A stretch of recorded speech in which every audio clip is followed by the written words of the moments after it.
إن الله وملائكته يصلون على النبي يا أيها الذين آمنوا صلوا عليه وسلموا تسليما.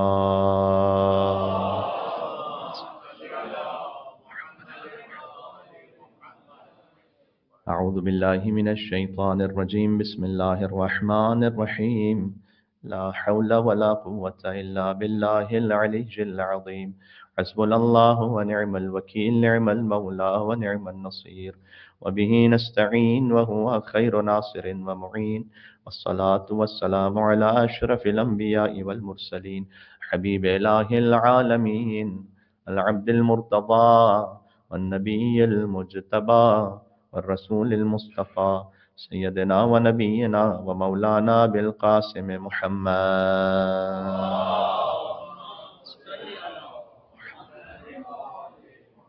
وعلى آله الطيبين الطاهرين المعصومين المظلومين المنتجبين المنتخبين الميامين، سيما بقية الله في الأرضين الذين أذهب الله عنهم الرجس وطهرهم تطهيرا. صلى على رحمة الله على محبيهم واللعنة الدائمة على أعدائهم أجمعين.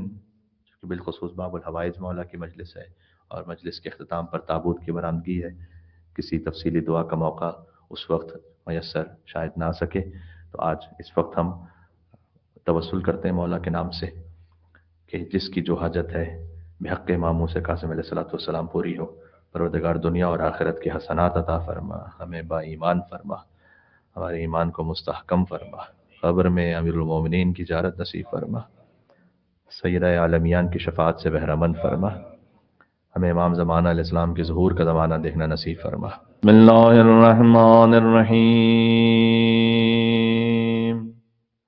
یا ابا ابراہیم ویا ابا الحسن یا موسیٰ ابن جعفر ایہا الکاظم یا ابن رسول اللہ یا حجت اللہ علی خلقہ یا سیدنا ومولانا انا توجہنا واستشفعنا وتوسلنا بک الی اللہ وقدمناک بین یدی حاجاتنا یوم جیئا عند اللہ اشفع لنا. اپنی روح کو کاظمین پہنچاتے ہوئے یوم جیئا عند اللہ اشفع لنا عند، ایک مرتبہ اور یوم جیئا عند اللہ اشفع لنا عند اللہ. صلوات بر محمد و آل محمد. اللہم صلی علی محمد. کم از کم میری ذاتی کیفیت یہ کہ مجلس خاص رقت ہی کے ساتھ شروع ہو رہی ہے اور حق بھی ہے اس امام کا. بہرحال لیکن مجلس کے تقاضوں کو بھی پورا ہونا ہے، تو ابتدا میں چند مختصر سے عرائض اور پھر جتنا ہو سکے گا مولا کی خدمت میں مصائب کا نذرانہ پیش کریں گے کہ سید عالمیان اس مجلس سے راضی ہوں انشاءاللہ، اور بیوی کے اس خاص رومال میں یہ آنسو جگہ پا سکیں کہ ہمارے لیے سامان شفاعت بن سکے انشاءاللہ سے. ایک مل کے اولاد زہرا پہ صلوات بھیج دے محمد و آل محمد علیہ وسلم.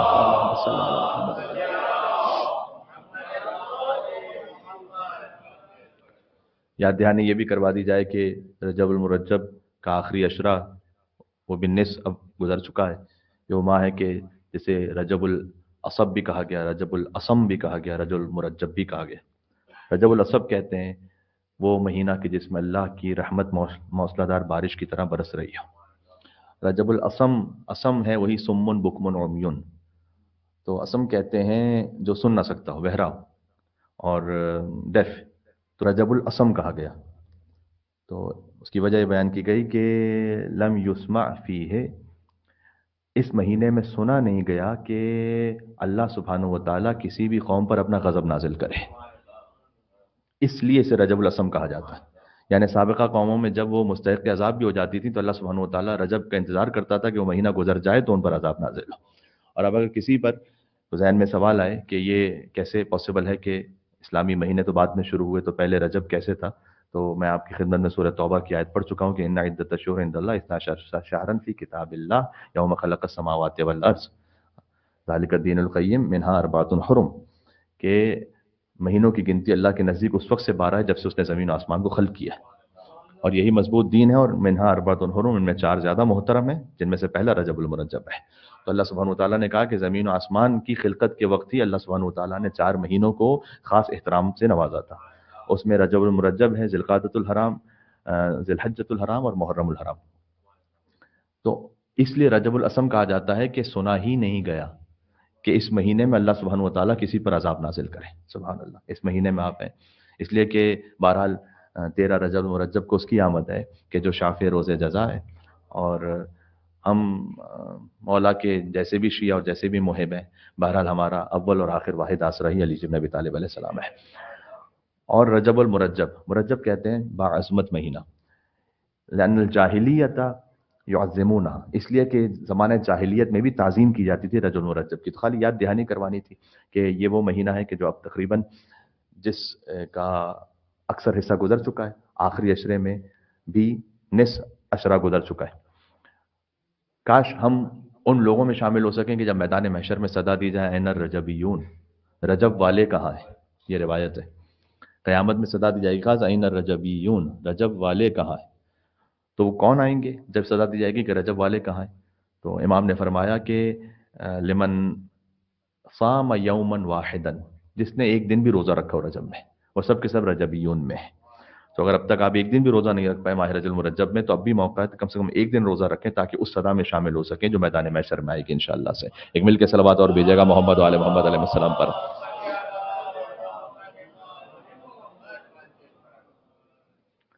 مجلس ان امام کی ہے جنہوں نے زندان میں رہ کے اسلام کو رہائی عطا فرمائی ہے۔ یہ وہ مولا اور آقا ہیں کہ جن کے لیے اہل سنت علماء کی تعبیر اس طرح سے ہے کہ جو خود زنجیر پہنتے ہیں لیکن قضاء و قدر کو زنجیر پہناتے ہیں، جو دشمنوں کی قید میں ہے لیکن تقدیر جس کی قید میں ہے۔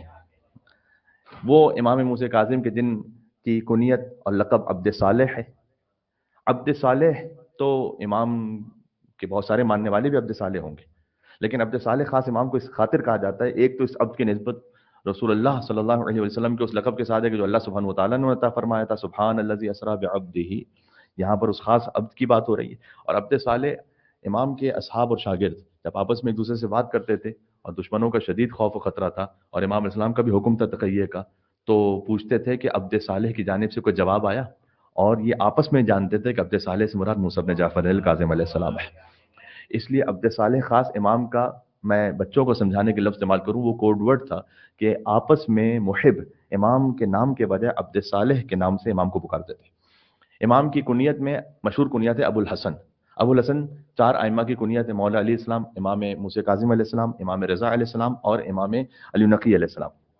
4 ائمہ کا نام آیا، ایک صلوات کا تو بنتا ہے یہاں پر محمد آل محمد علیہ السلام پر، صلی اللہ علیہ محمد و علی محمد۔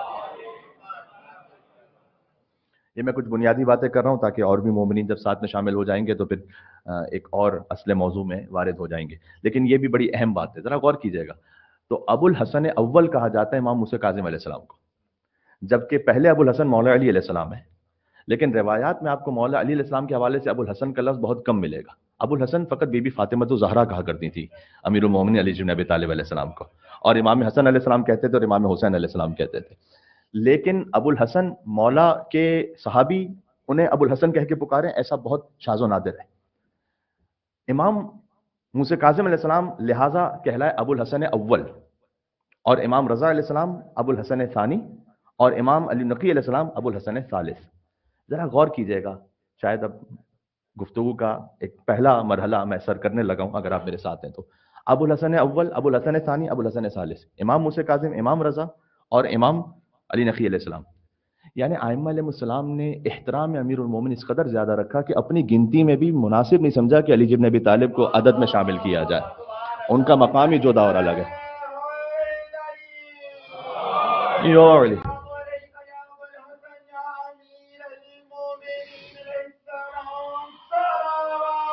اللہم صلی علی محمد وعلی محمد. یعنی ائمہ علیہ السلام جب اپنی ترتیب بھی خود بنائے، ان میں بھی علی ابن ابی طالب علیہ السلام ائمہ شامل نہیں کرتے کہ ایک دو تین عدد میں ہمارے ساتھ علی شامل ہوں، ان کا مقام سب سے جدا گانا ہے. لہذا ابو الحسن فقط کہا جائے تو امیر المومنین، اور ابو الحسن اول کہا جائے تو امام موسیٰ کاظم علیہ السلام، پھر ابو الحسن ثانی، ابو الحسن ثالث، 8ویں امام اور 10ویں امام. یہ کنیت پہ مختصر سی بات ہو گئی. امام کا سن 55 ایئرز ہے جب امام کی شہادت ہوئی. 183 ہجری میں امام کی شہادت ہوئی. 128 ہجری میں امام الاسلام کی ولادت ہے، اور 28 ہجری میں غازی ابو الفضل عباس السلام کی ولادت ہے. یعنی 28 ہجری میں مولا عباس السلام کی ولادت کے 100 سال بعد پھر ایک اور باب الحوائج کی ولادت ہے. 28 ہجری میں ایک باب الحوائج اور 128 ہجری میں ایک اور باب الحوائج. تو یہ آپ کو یاد رہ جائے کہ 28 ہجری میں فرزند امیر المومنین کی ولادت جو باب الحوائج، اور 128 ہجری میں فرزند امام صادق علیہ السلام کی ولادت جو ایک اور باب الحوائج. ایک مل کے صلوات بھیجیں محمد و آل محمد علیہ السلام پر. اللہم صلی علی. زمانہ امامت امام کا شروع ہو رہا ہے 148 ہجری جب امام صادق علیہ السلام کی شہادت ہوئی شوال المکرم کے مہینے میں. شوال کا مہینہ 148 ہجری امام صادق علیہ السلام کی شہادت، اور ذوالقعدہ کا مہینہ 148 ہجری امام رضا علیہ السلام کی ولادت. یعنی 148 ہجری وہ ہے کہ جس میں ایک امام کی شہادت ہے، اور اسی سال فوراً ہی ایک امام کی ولادت ہے، درمیان میں امام موسیٰ کاظم علیہ السلام ہے. امام کی شہادت ہو گئی صادق علیہ محمد کی، امام کی ولادت ہوئی امام رضا علیہ السلام کی، درمیان میں امام موسیٰ کاظم علیہ السلام جو حلقہ وصل ہیں صادق علیہ محمد میں اور امام علی ابن موسیٰ رضا علیہ السلام نے. اسی خاطر ہے کہ امام صادق علیہ السلام یہ حسرت لیتے ہوئے چلے گا اور یہ فرماتے تھے کہ کاش میں درک کر سکتا موسی کاظم کے بیٹے کو. یہ خاص امام فرمایا کرتے تھے، کاش میں درک کر سکتا موسی کاظم کے بیٹے کو. یعنی امام رضا علیہ السلام کی عظمت. اور آج چونکہ امام موسیٰ کاظم کی مجلس ہے تو میں اس اعتبار سے کہہ دوں کہ امام موسیٰ کاظم کے بیٹے کی عظمت اتنی ہے کہ صادق علیہ محمد کے دل میں تمنا رہی کہ میں زائر علی ابن موسیٰ رضا علیہ السلام بنوں. تو امام کی شہادت بہرحال ہوئی شوال میں صادق علیہ محمد کی، اور امام رضا علیہ السلام کی ولادت 11 ذوالقعدۃ الحرام، درمیان میں امام موسیٰ کاظم علیہ السلام. طویل ترین دوران امامت ہے امام موسیٰ کاظم علیہ السلام کا جو 35 ایئرز کا بنتا ہے. مولا کائنات امام صادق علیہ السلام، امام موسیٰ کاظم علیہ السلام اور امام علی نقی علیہ السلام، ان کا جو دوران امامت ہے یہ کافی طویل ترین ہے. 33 ایئرز، 34 ایئرز، 35 ایئرز. اور ظاہر ہے کہ بات ہو رہی ہے کہ حضرت حجت کا جو زمانہ امامت ہے وہ تو کئی صدیوں پر اور ہزاروں سال پر محیط ہے. اور اللہ سبحانہ و تعالیٰ جو باقی ماندہ غیبت ہے وہ ہمیں بخش دے اور ظہور کا زمانہ دیکھنا نصیب فرمائے. بتصدق صلوات بر محمد و آل محمد علیہ السلام.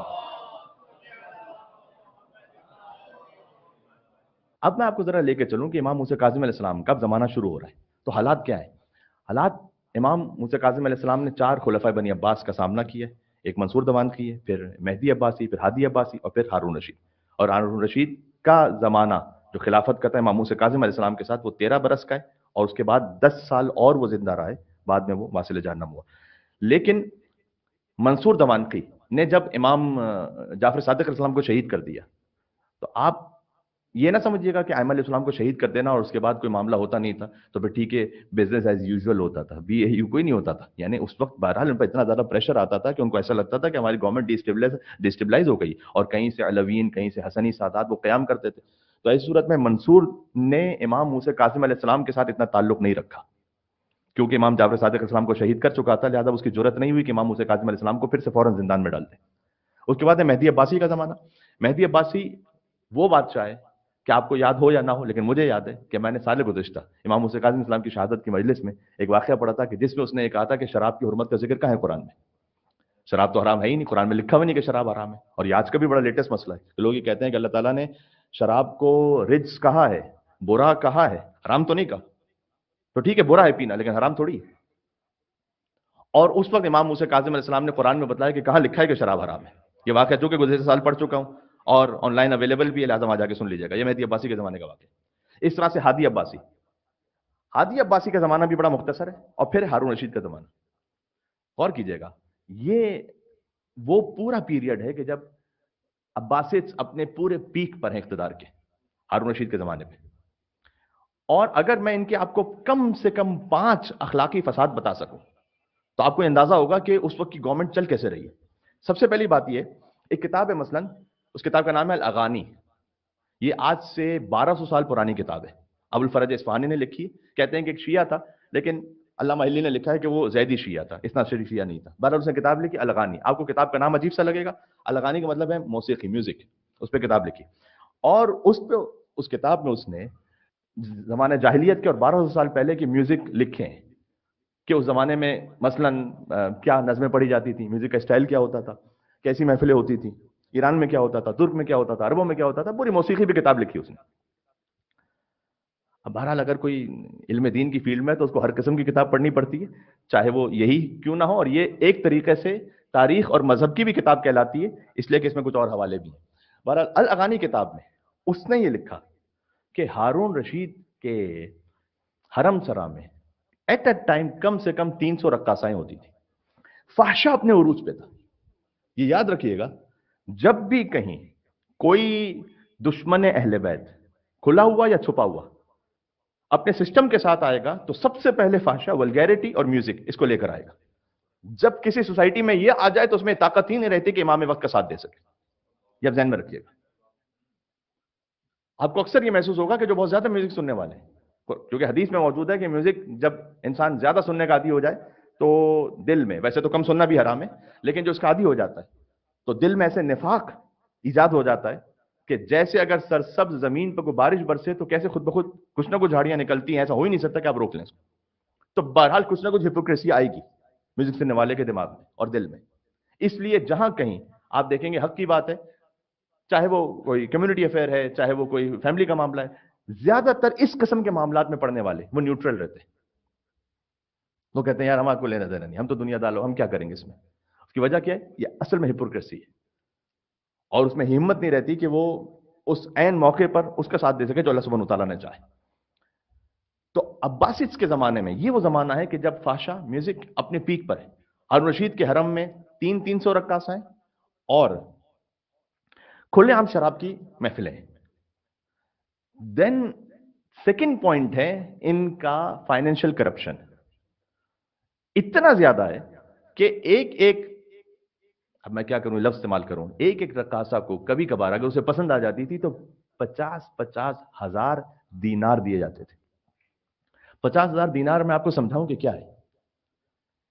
خود امام حسین علیہ السلام کے زمانے کا واقعہ ہے کہ امام نے دیکھا ایک شخص ہے جو بیٹھ کے بہت ہی زیادہ ڈپریسڈ ہے. امام نے کہا کیوں، کیا ہوا؟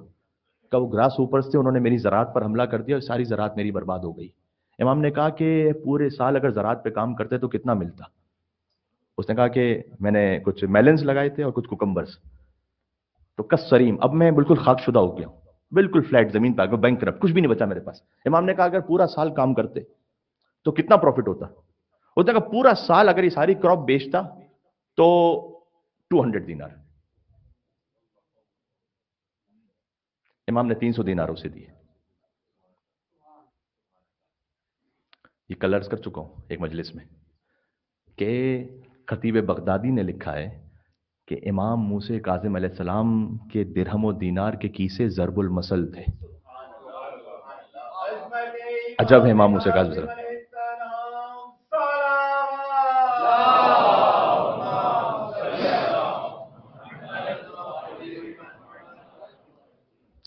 اور سرہ کہتے تھے اس کیسے کو، اور اس میں 200 دینار، 300 دینار، 400 دینار کے ہوتے تھے، اور ایسے ضرب المثل تھے کہ جس تک امام موسی کاظم علیہ السلام کا انفاق پہنچ جاتا تھا وہ زندگی بھر کے لیے بے نیاز ہو جاتا تھا، اسے ضرورت ہی نہیں رہتی تھی پھر کسی اور کی. اب یہ اعجاز امام موسی کاظم علیہ السلام بھی تھا ساتھ میں، اور امام کا انفاق بھی ایسا تھا. تو یہ اپنی زندگی میں ضرور رکھیے گا اگر آپ سنت امام موسی کاظم علیہ السلام پر عمل کرنا چاہتے ہیں. ہو ہی نہیں سکتا اگر کوئی مومن اور کی زندگی میں انفاق فی سبیل اللہ نہیں، کم از کم اپنے اعزاء اقربا کے لیے، اپنے عزیزوں کے لیے، تو وہ موسی کاظم السلام کا ماننے والا پھر نہیں. اس لیے کہ امام موسی کاظم السلام کی زندگی میں اتنا زیادہ انفاق، حتیٰ یہ کہ عمر ابن خطاب کی اولادوں میں سے بعض وہ تھے کہ جو امام علیہ السلام کو برا کہتے تھے. اور ایک مرتبہ امام اس کے کھیت میں داخل ہوئے، اس نے وہاں سے چیخنا شروع کیا اور امام علیہ السلام قریب آئے، اس کو 1000 دینار دیے تھے امام نے. تو ایسا کئی مرتبہ ایسا ہوا کہ امام علیہ السلام پر جس نے بے ادبی کی اور جسارت کی، امام نے اسے خاص نوازا. تو امام کا جو یہ نوازنا تھا، یہ دوست و دشمن سب کے لیے تھا. تو کم سے کم ہمیں اپنے مومن دوستوں کے لیے کام کرنا چاہیے جتنا ہماری حیثیت اور استطاعت میں ہے. بعد میں کیا کر رہا تھا؟ 50,000 دینار. اب آپ کو پتا چلا سارا سال کی جو کراپ ہے سارے سال کی وہ ہے 200 دینار. اور ایک رقص کی قیمت کتنی ہے؟ اب کین یو امیجن؟ اس وقت جتنے ملینرز بلینرز اور اس میں نام نہاد مسلمان، عرب غیر عرب وغیرہ سب، یہ جو ساری لیگیسیز ہیں نا، اس کو جتنا میں پڑھتا ہوں یہ بالکل کاپی ہے بنی امیہ اور بنی عباس کی حکومت کی. ان کے فحشا، ان کا اس طریقے سے عیاشی کرنا اور لٹانا، مثلاً خاص عورتوں پر، تو یہ ہارون رشید کا بالکل سیم وہی کام تھا. اور ہارون رشید کی جو زبیدہ سے شادی ہوئی، دیکھیں اللہ تعالیٰ نے آپ کو عطا کیا، آپ اس میں سے حلال سے خرچ کیجئے، اسراف پہ نہ جائیے، خود نمائی اور تکبر پہ نہ جائیے. آپ تصور کر سکتے ہیں اس زمانے میں جو عدد لکھا 55 ملین درہم کی شادی ہوئی. یہ کب کی بات ہو رہی ہے؟ آج سے تقریباً 1300 سال پہلے کی. 55 ملین درہم. جو کچھ اس میں ایک ایک لباس سونے کا تھا، اور قرآن بھی پورا سونے سے لکھوایا گیا. مثلا اگر قرآن کو بھی تو سامنے رکھنا ہوتا تھا نا. بعض لوگ یہ کام کرتے ہیں کہ اپنے نکاح میں حدیث کے ساتھ پڑھواتے ہیں، تو حدیث کے ساتھ تو ضروری ہے، اس کے بعد جو ہوگا مولانا آپ چلے جائیے. تو قرآن کو بھی ان کو رکھنا تھا، تو سونے سے لکھا ہوا تھا. جس قرآن کو جب بعد میں بیچا انہوں نے، تو اس سے کتنے کنویں اور کتنی زمینیں انہوں نے خریدی اس قرآن کو بیچ کر. اب یہ الگ تاریخ ہے. 55 ملین درہم کی شادی ہوئی. تو یہ ہے فائنینشیل کرپشن. میں آپ کو بتا رہا ہوں امام موسیٰ کاظم السلام کا زمانہ کیا، اور امام نے اس کو ٹیکل کیسے کیا بھی بتاؤں گا. دین علویوں سے ان کا بغض، علویوں سے ایسا بغض ہے کہ ان عباسی خلفاء کے درباروں کے نیچے میوزیمز بنے ہوتے تھے، جن میں حسنی اور حسینی سادات کے سروں کی کھوپڑیاں رکھی ہوئی ہوتی تھی. ان میں سے ہر ایک پر ایک آہن کا نشان ہوتا تھا جس پہ اس کا نام لکھا ہوا ہوتا تھا.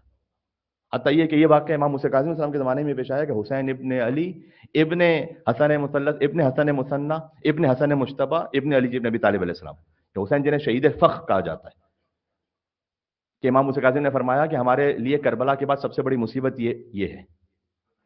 سوچیے گا کتنی بڑی مصیبت ہوگی. میں اس بارے میں بھی ایک آن لائن مجلس میں 3 سال پہلے پڑھ چکا ہوں.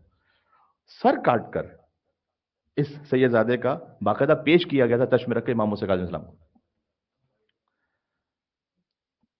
اور دین آخری بات یہ ہے کہ عباسیوں نے کام کیا کہ نئے فرقے ایجاد کیے اہل بیت کو کاؤنٹر کرنے کے لیے. اچھا وہ اچھی طرح سے جانتے ہیں کہ جناب ہم عیاش پرست ہیں، لوگ ہماری بات مانتے اطاعت کرتے ہیں یا لالچ کی وجہ سے یا خوف کی وجہ سے. لیکن جس کے دل میں واقعا دین ہے وہ تو کہے گا نہیں آل محمد حق پر ہے. تو نہیں، اس کو بھی کنفیوز کرو، اور اس کو کنفیوز طرح سے کرو کہ صوفیوں کو ایجاد کر دو، وہ صوفی کہ جس کا تعلق نہ ہو آل محمد سے. تو آپ کو صادق آل محمد کے بعد اور امام موسیٰ کاظم السلام کے زمانے میں بالخصوص صوفیوں کی ایک بہت بڑی تعداد، میں یہ لفظ استعمال کروں کہ جعلی صوفیوں کی نظر آئی، جن کا کام یہ تھا کہ وہ کہیں کہ ہم نے حقیقت کو طے کر لیا لہذا شریعت سے ہمیں کام نہیں. وہ کہتے تھے ایک شریعت ہے، پھر ایک طریقت ہے، پھر ایک حقیقت ہے. تو جو شریعت سے گزر کے طریقت پہ پہنچے، طریقت سے گزر کے حقیقت پہ پہنچے، اس کو شریعت کی ضرورت نہیں رہتی. امام موسیٰ کاظم پر اعتراض کیا تھا ایک شخص نے، یہ میرے یوتھ جو سن رہے ہیں، کہ امام خود بہت زیادہ زراعت اور محنت اور مزدوری کیا کرتے تھے اپنی زمینوں پر. تو آگے اس نے کہا کہ یہ آپ کے شاہ نشان نہیں، آپ یہ کیا کام کر رہے ہیں، آپ نماز روزے کریں، یہ کام کیا کر رہے ہیں. تو امام نے اتنا خوبصورت جواب دیا. امام نے کہا جو مجھ سے افضل تھے نا امیر المومنین، وہ بھی کام کر کے چلے گئے تھے، علی بن ابی طالب علیہ السلام. اس میں کوئی عیب نہیں. یو علی سبحان اللہ.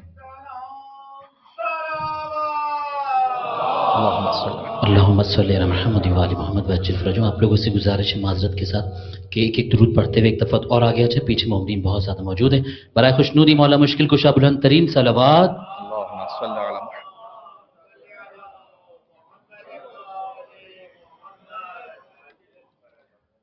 اب آپ قریب تشریف لائیے گا، اس موقع سے فائدہ اٹھاتے ہوئے میں آپ کو ایک پوری حدیث سناؤں. اور امام علیہ السلام کیسے مقابلہ کیسے؟ سب سے پہلے تو آپ ہر عبادت جو بظاہر عبادت ہے جب تک کہ ولایت کے ساتھ نہیں ہے، ہر عمل کو ایک طرف رکھیں. سب سے پہلے تو امام نے اس بات پہ کام کیا ہے کہ اپنا عقیدہ ٹھیک رکھو. یہ آپ کو کثرت کے ساتھ ملے گا، ورنہ تم کتنی ہی عبادت کرتے رہو منہ پہ مار دی جائے گی. حتیٰ ایک بڑی لطیف امام کی حدیث ہے کتاب الکافی میں، جلد نمبر 1 میں، پیج نمبر 352 353 پر ہے. ایک شخص ہے جس کا نام ہے عبداللہ، اور اپنے زمانے کا عابد ہے. میں کچھ حصہ پڑھوں گا، باقی جو امام کا کلام آئے گا وہ پڑھ لوں گا، اس لیے کہ امام کے کلام نورانی سے مجلس منور ہو جائے. اس کی عبادت ایسی تھی اور اس کا تقوی ایسا تھا کہ حتیٰ یہ کہ عباسیت بھی جو بادشاہ تھے نا وہ اسے تھوڑا سا خوف رکھتے تھے، اس کا ایک روب بیٹھا ہوا تھا ان کے اوپر، تو کبھی کبھی ان کو جھڑک بھی دیتا تھا. تو مطلب اس لیول کا یہ شخص ہے کہ حتیٰ یہ لکھا ہوا ہے کہ امر معروف نہیں منکر بھی کرتا تھا انہیں. تو جو ایسے ظالم کا امر معروف نہیں منکر کر رہا ہے تو کتنا اچھا کام کر رہے ہیں، اچھا کام ہے نا یہ. ایک دن امام کو دیکھا اس نے، امام مسجد میں تھے، امام نے امام نے بلایا اشارے سے. فاتح آیا، قال لہو یا ابا علی، امام نے اس کو کنیت سے بلایا کہ اے ابو علی، ما احب الیہ ما انت فی، جو تم کام کرتے ہو ہے تو بہت اچھا، وہ اثر رنی ہمیں خوش بھی کرتا ہے، الا انہ لیست لک معرفہ، لیکن معرفت نہیں ہے تم میں. ارے مولا، یہ میں اتنا بڑا کام کر رہا ہوں کہ میں ان عباسی خلفاء کو جا کر ان کے سامنے کہتا ہوں کہ تم غلط کر رہے ہو. تو امام کہا کام تو تم اچھا کر رہے ہو لیکن معرفت نہیں ہے. معرفت نہیں ہے کیا مطلب؟ فتلب المعرفہ، امام نے کہا معرفت تو حاصل کرو. حل جل تو فدا کو، اس نے کہا کہ میں آپ پہ فدا ہو جاؤں. مل معرفہ، معرفت ہے کیا؟ امام نے ابھی ٹیسٹنگ دا واٹرز، امام نے کہا اذهب، جاؤ فتفقہ، دین میں فقہ کو سیکھو، دین کی گہرائی کو سیکھو. وطلب الحدیث، حدیثوں کو یاد کرو. قال امن، کس سے سیکھوں؟ اے فرزند رسول کس کے پاس جاؤں؟ امام نے کہا ان فقہاء اہل المدینہ، اہل مدینہ میں کئی فقہاء ہیں، جاؤ ان کے پاس. جب پیاس بڑھے گی نا پھر کوثر نصیب ہوگا، ایسے نہیں. کہا جاؤ ان کے پاس جاؤ، لیکن ایک کام یہ کرو، کیونکہ امام نے اس میں کیپیسٹی کو دیکھا. ثم اعرض علیہ الحدیث، اس کے بعد جو کچھ وہ بیان کرے میرے پاس آ کے دے، مجھے سناؤ. وہ کہتا ہے میں گیا، فذهب فكتب، اور میں نے لکھا. اب اس زمانے میں کون کون ہے آپ جانتے ہیں؟ میرے خیال میں آپ کی شکل سے لگ رہا ہے آپ نہیں جانتے. چلے میں بتاتا ہوں آپ کو. امام ابو حنیفہ ملنے کے لیے آئے امام صادق علیہ السلام سے، اور جب وہ ملنے کے لیے آئے تو دیکھا کہ امام موسیٰ کاظم دروازے پر ہے. خادم سے کہا ذرا امام صادق اجازت لے کے تو آنا کہ میں آیا ہوں ملنے کے لیے. تو جب تک کہ وہ اجازت لے کر آتا تو اب امام موسیٰ کاظم سامنے. تو کہا میں آپ سے ایک بات پوچھنا چاہتا ہوں. امام کے ہاتھ میں ایک عصا ہے جو امام کے قد سے بھی زیادہ لمبا، مطلب کافی بڑا عصا ہے، تو بالکل امام کے بچپن کا واقعہ ہے. تو کہا میں آپ سے ایک بات پوچھنا چاہتا ہوں، آپ فرزند جعفر صادق ہیں، تو مجھے یہ تو بتلائیے گا کہ جب کوئی انسان گناہ کرتا ہے تو کیا اللہ کرواتا ہے یا بندہ خود کرتا ہے یا اللہ اور بندہ دونوں کرتے ہیں؟ کس سے سوال ہو رہا ہے؟ ایک بچے سے بظاہر. امام علیہ السلام نے کہا اللہ تو خود اکیلا کرتا نہیں، یہ تو واضح ہے، بندہ کرتا ہے نا. تو تین ہی صورتیں، یا تو خالی اللہ کرتا ہے، یا خالی بندہ کرتا ہے، یا اللہ اور بندہ دونوں کرتے ہیں. امام نے کہا کہ خالی اللہ تو کرتا نہیں، اللہ اور بندہ بھی مل کے نہیں کرتے. اس لیے کہ اگر اللہ اور بندہ مل کے کر رہے ہوں تو یہ تو بڑی زیادتی اور ظلم ہے کہ جو بڑا شریک ہے اس کو تو سزا نہ ملے اور جو چھوٹا شریک ہے اس کو سزا مل جائے. اب منطقی جواب دیکھیں امام موسیٰ کاظم علیہ الصلوۃ والسلام کا.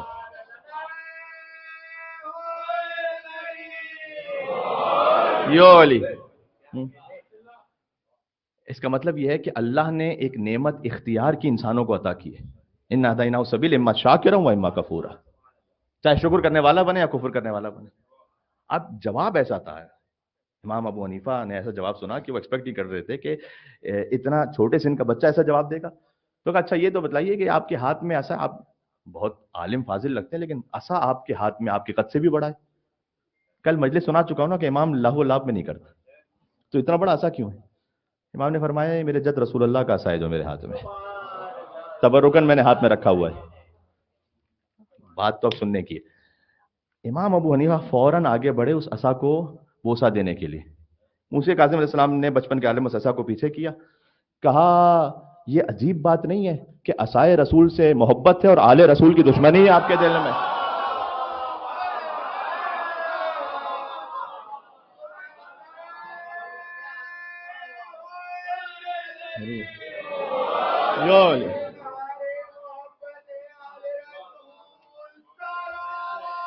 آئے ہائے اللہم صلی علی محمد وعلی محمد.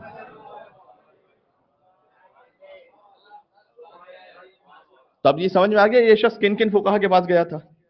تو ان کے پاس گیا اور امام نے کہا کہ میرے پاس لانا پھر بتلانا کہ کیا کہتے ہیں. کہتے میں نے گیا اور میں نے فقط ابا جا ثم جا.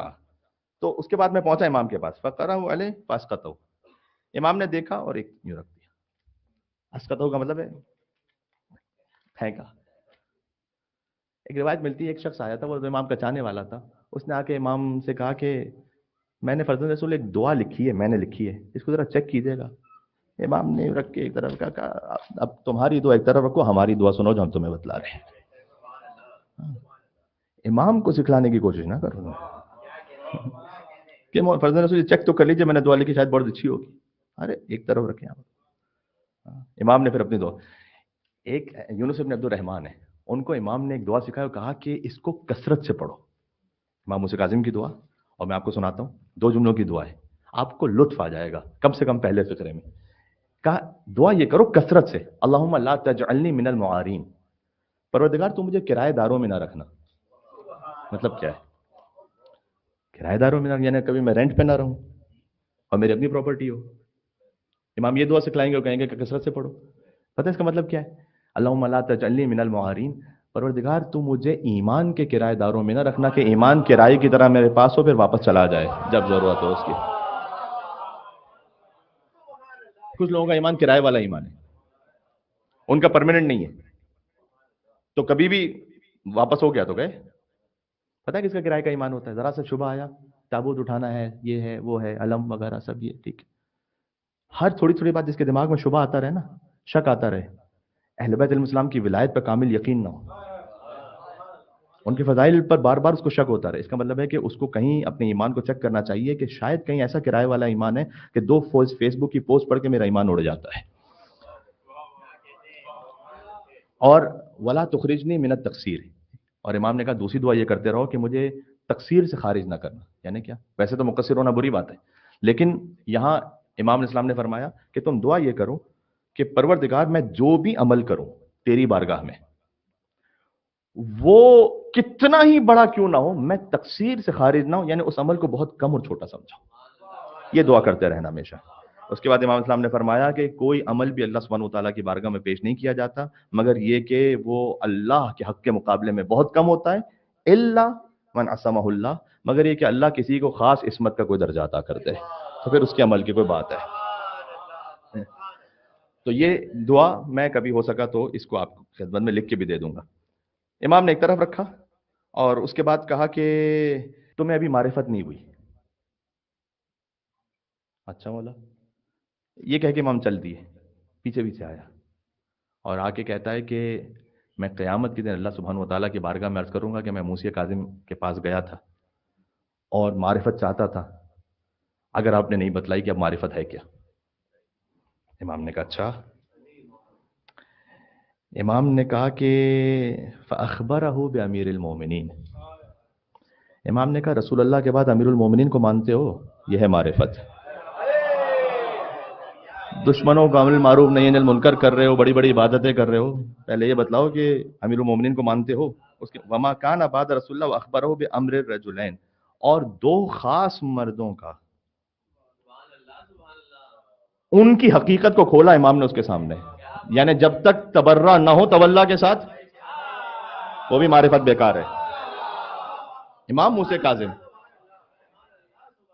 یہ بات لوگ کہتے ہیں کہ مولانا صاحب یہ بیچ میں تولا کے ساتھ ابھی تبرہ کیوں جوڑ دیتے ہیں؟ تو امام موسیٰ کاظم علیہ السلام نے کہا تم معرفت والے ہی نہیں ہو جب تک کہ تمہیں ان 2 مردوں کے بارے میں نہ بتاؤ. اور پھر اس کے بعد امام علیہ السلام نے فرمایا کہ امیر المومنین کے بعد تھے حسن, حسین, پھر یہاں تک کہ نام لیا اور اپنا نام نہیں لیا, جعفر صادق تک نام لیے, اس کے بعد نام نہیں لیا امام نے.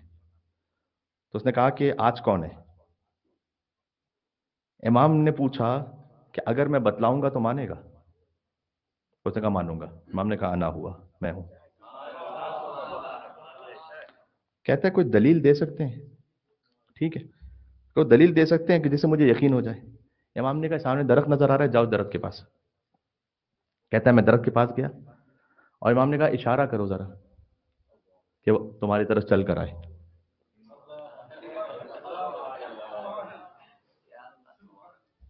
کہ اس سے کہو فقل لہا, اس درخت سے یہ کہو یقول لک موسیٰ بن جعفر, تجھے موسیٰ کاظم کا حکم ہے کہ آجا میری طرف.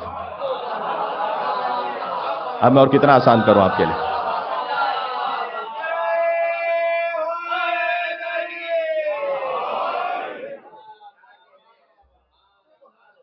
کتاب الکافی جلد نمبر 1 فاتح ہی تو ہاں درخت نے آنا شروع کیا اور درخت اپنی جگہ سے اکھڑا آنا شروع کیا. اس کے بعد انہوں نے اشارہ کیا کہ رک جاؤ تو وہ رک گیا. اس کے بعد اشارہ کیا واپس چلے جاؤ واپس چلا گیا. نتیجہ پتہ کیا نکلا؟ یہ شخص مومن ہو گیا امام کی معرفت کے بعد. لیکن اس کے بارے میں تاریخ میں لکھا ہوا ہے کہ اس نے بات کرنا چھوڑ دی اور چپ رہا کرتا تھا بس. جب معرفت بڑھ جاتی ہے نا انسان کی, وہ ہر کس و ناکس سے بات بھی نہیں کرنا چاہتا, خاموش رہتا تھا, کیونکہ اب اس معرفت کے درجے پہ پہنچا ہوا تھا کہ اسے امام نے بعد از وفات رسول امیر المومنین سے اپنے آپ تک ہدایت کر دی تھی اور درخت کا معجزہ بھی دکھلا دیا تھا نا. امام علیہ السلام نے ایک تو اس ولایت کے بارے میں بالکل بار بار پہنچایا, اور ہارون رشید کو بھی ایک دفعہ اس نے کہا تھا کہ ہم فدق دے دیتے ہیں آپ کو واپس. امام نے کہا تم دے نہیں سکتے. کہا نہیں ہم دیں گے فدق آپ کو. ہارون رشید چاہتا تھا اور اسمارٹ بن کے کہ ہم انہیں واپس کریں گے تو علوی تھوڑے سے راضی بھی ہو جائیں گے, یہ بھی راضی ہو جائیں گے, فدق واپس ہو گیا کم سے کم. کہا فدق ہم آپ کو واپس کرتے ہیں. امام نے کہا تم دے نہیں سکتے. کہا نہیں آپ بتلائیے. امام نے کہا جیسا بتلاؤں گا ویسا دو گے. کہا جی. امام نے کہا فدق کی ایک حد ہے عدن یمن تک, دوسری حد ہے افریقہ, تیسری حد ہے افغانستان, اور چوتھی حد ہے بحر خضر یعنی کیسپین سی. کہ یہ تو آپ میری حکومت کا حدود اربع بتا رہے ہیں. کہ بس یہی فدق ہے, واپس کرنا ہے تو یہ واپس کرو. فدق جو ہے سمبل ہے. یہ امام موسیٰ کاظم علیہ الصلوۃ والسلام ہے. حق بنتا ہے یہاں پر ایک مل کے سر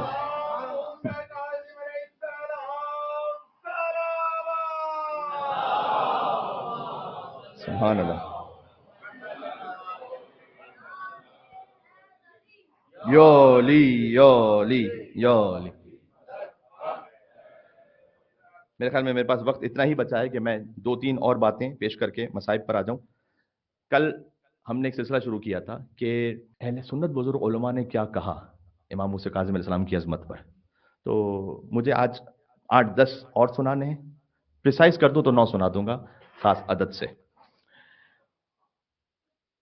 امام موسیٰ کاظم علیہ السلام نے ایک تو اس عقیدے پہ بڑا کام کیا ہے, اور دوسرا انفاق فی سبیل اللہ آپ کو کثرت سے ملے گا, تیسرا قسم غیظ غصے کو ضبط کرنا.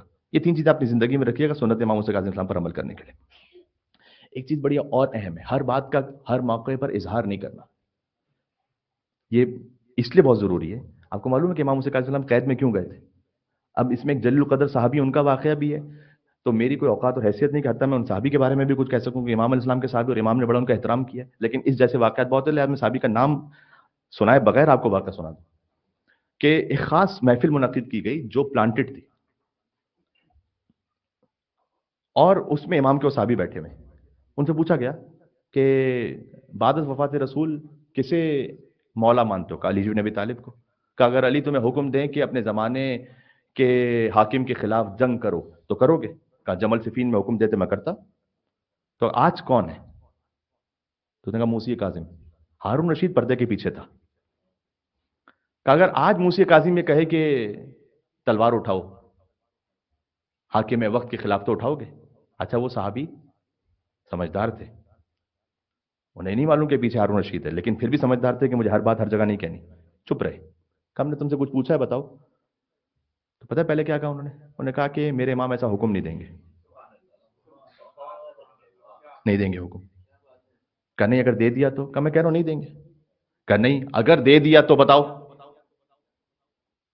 تو کیا تم یہ کہنا چاہ رہے ہو کہ تم ان کی اطاعت نہیں کرو گے؟ جب یہ فکرہ کہا نا تو تھوڑا سا جذبات میں آگے انہوں نے کہا کہ میں کیسے اطاعت نہیں کروں گا, اگر انہوں نے حکم دیا تو کروں گا. تاریخوں میں بعض جگہوں پر اس قسم کی تعبیر لکھی ہے کہ یہ واقعہ بھی اس بات کا سبب بنا تھا کہ ہارون رشید نے در حقیقت امام موسیٰ کاظم علیہ السلام کو گرفتار کروایا تھا. اور کتاب الکافی میں ایک حدیث موجود ہے کہ اللہ سبحانہ و تعالیٰ نے ایک وحی تشریعی نہیں ہے, یہ جو ائمہ علیہ السلام پہ وحی آتی تھی, یہ نازل کی امام موسیٰ کاظم علیہ السلام پر. کتاب الکافی کی حدیث ہے یہ. اور اللہ سبحانہ و تعالیٰ نے مختار بنایا انہیں کہ آپ کے شیعوں نے بعض جگہوں پہ جو تقیہ کو ترک کیا ہے تو وہ عذاب میں رہیں یا آپ زندان میں رہیں. اور امام نے اپنے شیعوں کی راحت کے لیے خود کا زندان میں جانا قبول کیا اللہ سبحانہ و تعالیٰ کے حکم سے. آپ تصور فرما رہے ہیں, ایک تو یہ کہ کتنے کریم ابن کریم امام ہے, کس زندان میں گئے امام. لیکن بعض جگہوں پر بعض باتوں کو کہنا منع ہے,